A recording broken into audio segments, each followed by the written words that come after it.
Comment imaginer que dans un pays comme la France, 99,99% des gens ne sont pas au courant que la France s'est opposée à une enquête sur les laboratoires militaires biologiques présents en Ukraine, quand on sait les conséquences possibles sur l'humanité au cours des 3 dernières années de fuite, puisque maintenant c'est quand même dans cette direction qu'on va pour un certain nombre de virus qui sortent de laboratoires, qui sont mal contrôlés et qui avec des financements privés plus ou moins secrets, prennent des orientations de recherche qui sont dangereuses pour l'humanité.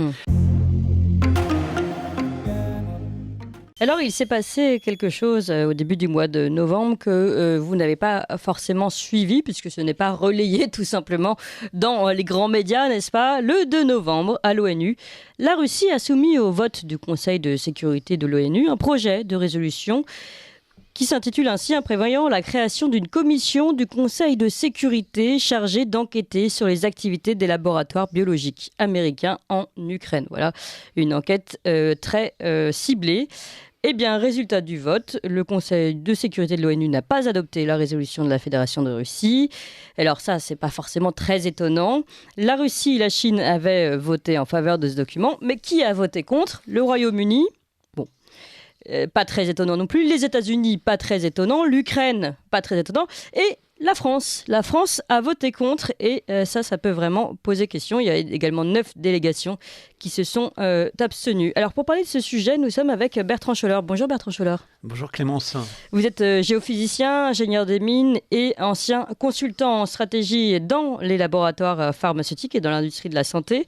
Nous avions déjà avec vous, d'ailleurs je recommande à tous nos auditeurs de se reporter également à cette table ronde que nous avions faite concernant les laboratoires pharmaceutiques en Ukraine et ce qu'il en était, c'est-à-dire les différentes annonces qui avaient été faites à ce sujet. Bertrand Scholler, aujourd'hui, est-ce que vous êtes étonné par ce vote ? Alors, je ne suis pas étonné par ce vote, et d'une manière générale, par aucun vote au niveau de l'ONU, puisqu'en fait, c'est devenu une chambre d'enregistrement de la décision du grand maître. En fait, à l'origine, l'ONU, c'est censé être un endroit où chaque pays vote avec une voix pour prendre des décisions ou pour condamner des actions qui sont prises en dehors des règles du droit international. Mais on sent bien qu'en fait la démocratie, et on voit avec les élections, bourrage d'urnes, contestation, etc., elle est maintenant principalement gérée par l'argent. C'est-à-dire qu'en fait les gouvernements prennent des décisions de vote en fonction de leurs intérêts propres à court terme et pas en fonction de la légalité ou de la nécessité de comprendre ce qui se passe. Je vais donner juste un exemple qui concerne ces deux sujets. Il y a courant mars, donc la Russie contrôle le nord de l'Ukraine et en particulier la région de Boutcha.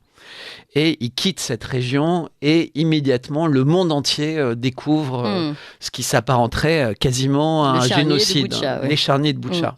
Et dans la foulée, avant même qu'une enquête ait pu avoir lieu, condamnation de la Russie. Condamnation de la Russie, mais pas juste une simple condamnation, puisque la Russie est exclue du Haut Conseil aux droits de l'homme quasiment à la grande majorité.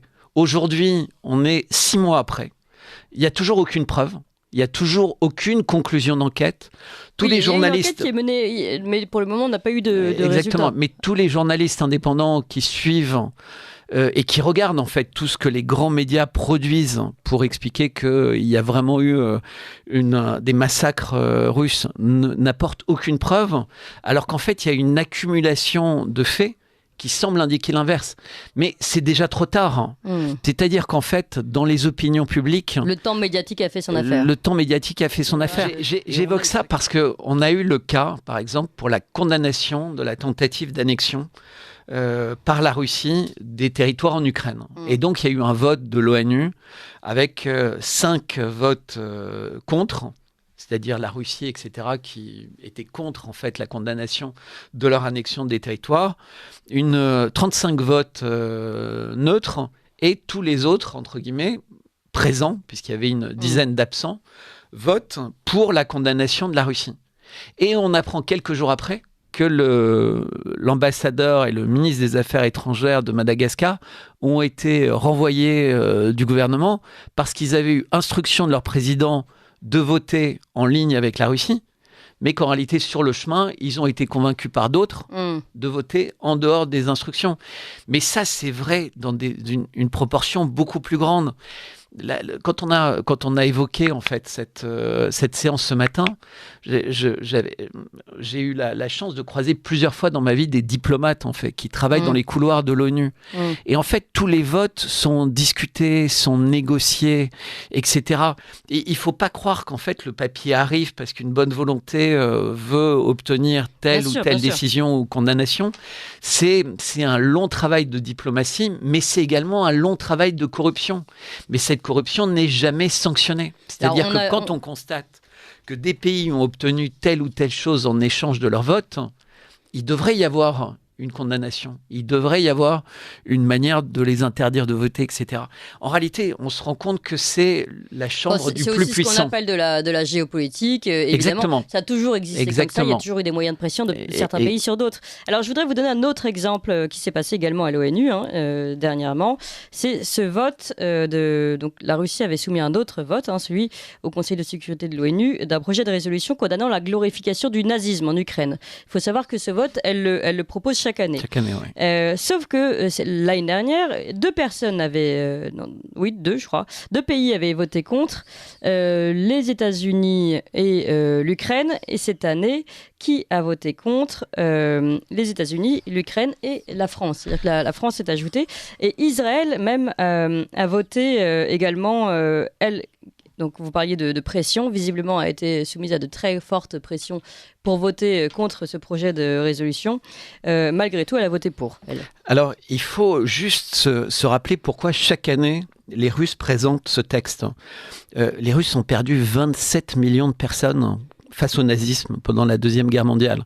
Donc c'est pour eux quelque chose d'indispensable, c'est-à-dire le nazisme ne peut pas renaître parce qu'il a causé la mort de quasiment 10% de la population russe.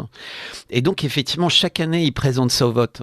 Alors pour que les auditeurs comprennent pourquoi cette année, il n'y a pas que deux pays isolés qui ont voté contre la proposition russe, puisqu'elle devrait accueillir l'unanimité à chaque fois, c'est tout simplement parce que les Russes ont justifié leur opération spéciale en Ukraine par la présence de nazis. Et par rapport à la Charte des Nations Unies, la Russie, qui est un des pays qui a vaincu le nazisme, a le droit, dans sa sphère d'influence, d'intervenir militairement pour lutter et chasser le nazi, et il a autorité pour le faire. Et donc, on voit bien... cela reviendrait à légitimer, finalement, l'opération militaire des Exactement.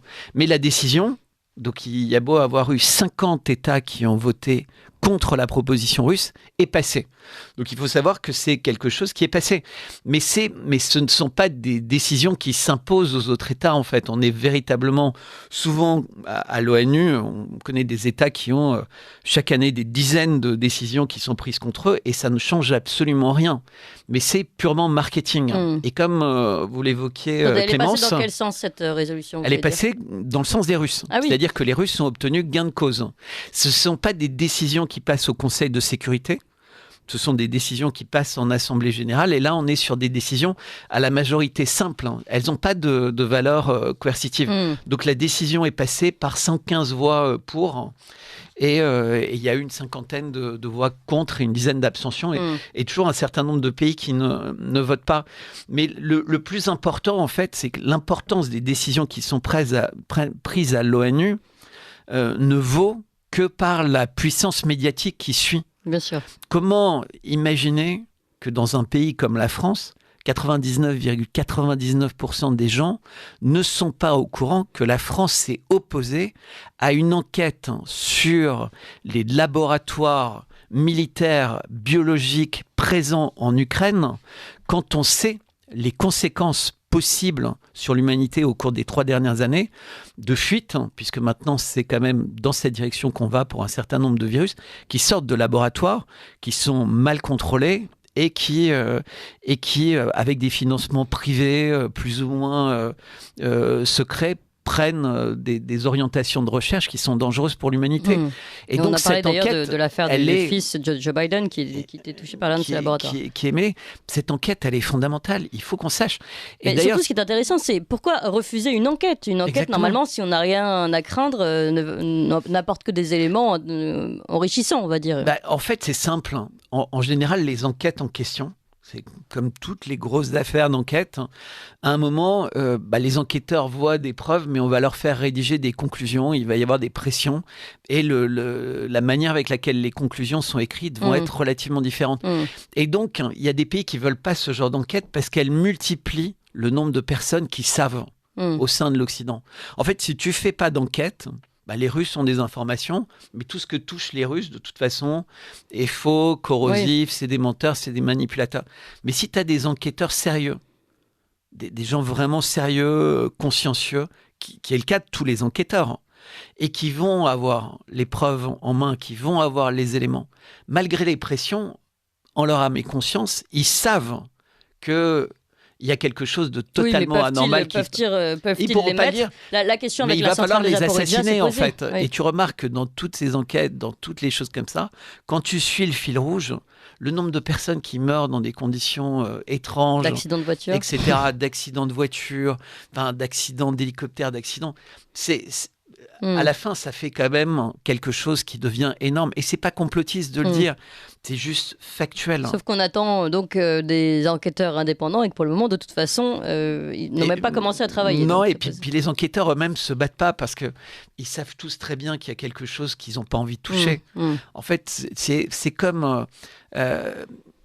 et là, je fais un petit hommage rapide à Alain Houpert, mais c'est comme toutes ces personnes qui ont eu le courage, mais Martine Vonner et d'autres, qui sont convoqués par l'ordre, des médecins, le conseil de discipline, chacun dans sa discipline différente. De dire, il y a un complot mondial sur des laboratoires biologiques, sur le monde financier, sur le monde des médias. On n'est pas obligé d'appeler ça complot, parce que non, mais justement, j'utilise exprès. Il y a des gens qui disent, il y a ça. Et il y en a d'autres qui disent, non, mais vous dites n'importe quoi.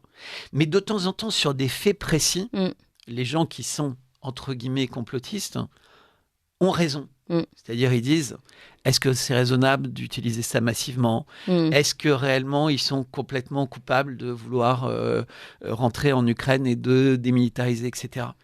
Mais ils sont calomniés, puis, au moment où le temps leur donne raison, ils sont quand même condamnés. C'est-à-dire qu'il faut quand même être complètement fou aujourd'hui pour aller contre l'ordre établi, l'ordre médiatique imposé, parce qu'en fait, même pour vous, ça veut dire pas de subvention, pas d'aide, donc une profonde asymétrie avec les médias qui sont en concurrence avec vous.